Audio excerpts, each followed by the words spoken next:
שלום וברכה מוריי ורבותיי, תענוג, שוב פעם אנחנו ביחד. שימו לב מוריי ורבותיי, פרשת השבוע, פרשת תרומה. הקדוש ברוך הוא אומר לכל עם ישראל, כל אחד יתרום את כל מה שהוא יכול, אנחנו רוצים להקים את המשכן. אני רוצה ושכנתי בתוכם, להיות ביחד עם עם ישראל. אבל שם מופיע לראשונה הביטוי הבא, וכל חכם לב בכם יבואו ויעשו את אשר ציווה השם. כלומר, הקדוש ברוך הוא מבקש חכמי לב. למה? כי חכמי לב הם אלה שראויים לבנות את המשכן. עד כאן לכאורה הכל ברור ומובן חוץ מצמד המילים חכם לב. ולמה? כולנו הרי יודעים שהחוכמה נמצאת במוח, בשכל, בראש.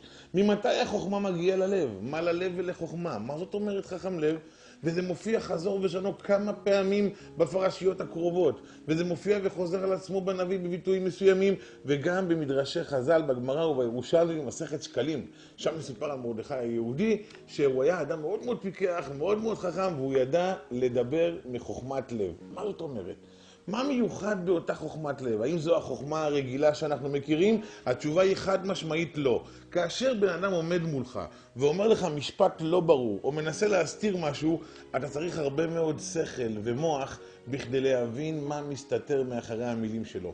יש בפניך משהו שאתה אמור לפצח אותו. יש בפניך בעיה חשבונאית, יש בפניך בעיה תיאורטית, אתה אמור לחשוב עליה, להבין אותה, למצוא לה פתרון.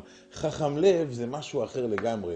חכם לב נמצא מול בן אדם שלא מדבר, לא פותח את הפה שלו. והוא מנסה מהמבט שלו, הוא מנסה מהתנועות שלו להבין מה הוא רוצה. במלאכת המשכן התבקשו הבנאים לא סתם להעריך כל דבר לפי השווי האמיתי שלו, לפי השווי של הרצון של מי שתורם אותו. לדוגמה, אם אדם הגיע למשכן והביא איתו כיכר זהב, הרבה מאוד כסף זה שווה, אבל הוא עשה את זה במבט מתנשא ובאווירה של כשכולם יראו מה אני שווה, היו יודעים הבנאים שאם זה לא משתמשים בקודש הקודשים, את זה זורקים שם בחצר באיזו פינה, ומצפים במקסימום את הקרשים של המשכן. לעומת זאת, אם היה מגיע אני עם טבעת זהב קטנטנה של אשתו, אבל עושה את זה מכל הלב למען שמו יתברך, את זה היו שמים בקצה קצהו של הכרוב שנמצא על הכפורת בבית קודשי הקודשים. מוריי ורבותיי, כל אחד מאיתנו נתקל מדי יום באנשים שלא מדברים, לא מסבירים, ולפעמים אפילו מדברים הפוך ממה שהם חושבים. לנו יש את הזכות להיכנס ללב שלהם ולהבין אותם. כאשר שלמה המלך ביקש מהקדוש ברוך הוא לב מבין, השם נתן לו מתנה מאוד גדולה. הוא זכה להבין את השפה של כל החיות והבהמות והעופות. מה זאת אומרת? היה עומד שלמה המלך מול תרנגול שצועק קוקוריקו, ומבין מה חסר לו, מבין מה הוא רוצה. גם בימינו, אבא ואמא נמצאים ליד תינוק, והוא צועק טאטה טאטה ואף אחד לא מבין מה הוא רוצה. האמא כן מבינה מה הוא רוצה, למה? כי הוא נמצא בתוך הלב שלה, והיא מבינה שהאחריות על הבחורצ'יק הזה מוטלת על כתפיה. היא תבין מה הוא אומר, ויש לו 40 ו-50 צירופי מילים לא ברורות, והיא יודעת, זה במבה, זו עגבניה וזה לחם, וכאן הוא אומר הבגדים שלי מלוכלכים. האבא מנותק יותר, האבא פחות מפעיל את הלב שלו.